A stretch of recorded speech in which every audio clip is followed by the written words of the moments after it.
Hello, Millings TV fan. This is Milling. You are tuned into Millings TV. Kamusta po sila?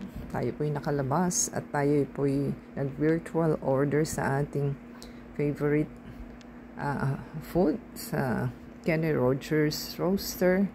Ito po'y katabi ng Central Mall at may katabi rin po siyang school.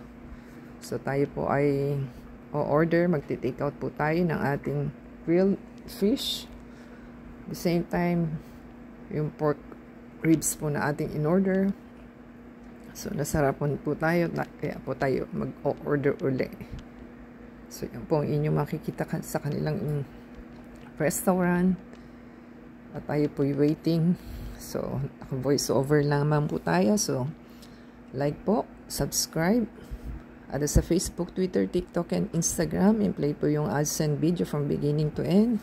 Para po for your support, for monetization. So, thank you po sa inyong panood. Till next time. God bless.